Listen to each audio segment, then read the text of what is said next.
Hey everybody, this is my 20-gallon open-topped office tank, and recently I switched the lights out and I took the LED that was designed for a planted tank, and it was very cool white, had a lot of blue in it, and I swapped it out for this under cabinet lighting. It is also an LED, and I expected it to be a lot cooler than this. This looks like it's a very soft color temperature. It almost looks like it's 2700K. And I thought it was going to be a little cooler than that, or a little brighter than that.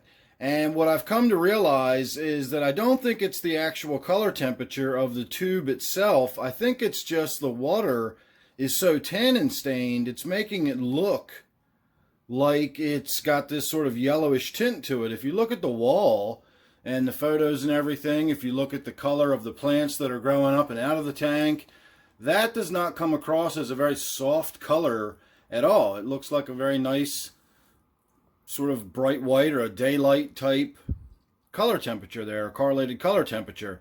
So I think all of this sort of soft yellowy color is just coming from all the tannins in the tank. Now, contrary to popular belief, tannins do not only come from wood.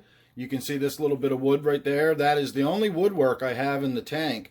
Most of the tannins that get released into this tank come out of the root systems and the rhizomes of all of the java that's in there. And of course, the root systems of the temple plant probably produce some too. I would imagine the roots of any plants probably produce tannins to some degree. But old wood and old rotting woodwork in your tank is not your only source of tannins. So that's what I think is going on in here, and that's why I think this water looks so yellowy. So there's your nice thorough before look. So give me a few minutes here, we'll get a water change done and we'll see what the after looks like. Alright, so that's what it looks like after.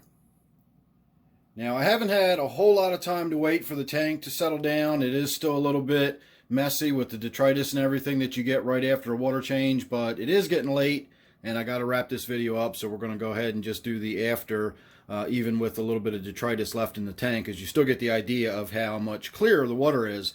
I did a pretty big water change, probably about 50%. I took about 8 gallons out of there, I guess, and then when you think about how much displacement I've gotten there between all of the gravel and the substrate and everything else and the rocks and plants and everything, 8 gallons probably is about a half a 50% there. It also had a very low water level, so pulling 8 gallons out of it and then topping it back off, I probably put 10 gallons back in. So definitely calling that a 50% water change. Looks a lot better, and I'm a lot happier with it. I did wind up sort of shoving my temple plant over to the right a little bit.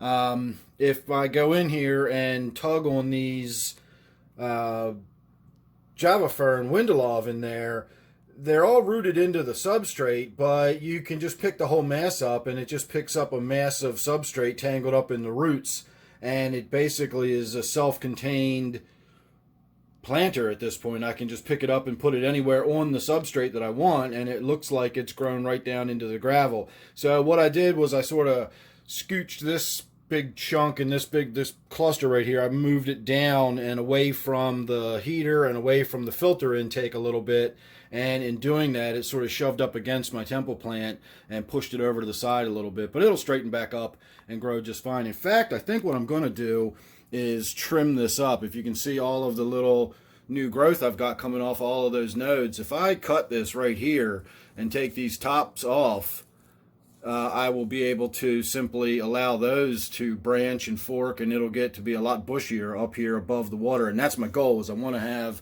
a plant actively growing out of the tank, and so I don't want it to go straight up into the light. I want it to bush out a little bit. So what I'm probably going to do is let this get long enough that I can cut it, and I can actually cut some of the nodes off with it, and then those nodes will become roots if I put them down in the water, whereas up here the nodes will become plants if I let them, or branches. It'll grow into actually plant material rather than root material, depending on what you do with it. Plant nodes are wonderful things if you know how to treat them.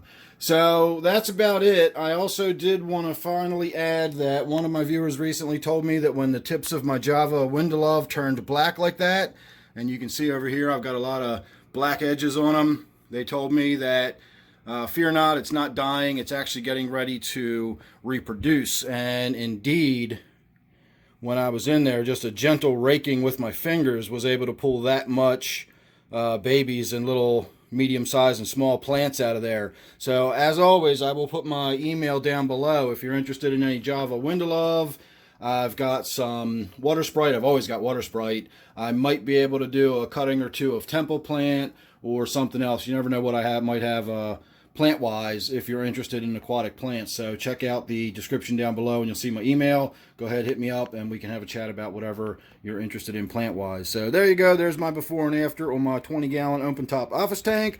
Hope you enjoyed it. Make sure you're subscribed, and I will see you real soon on the next one.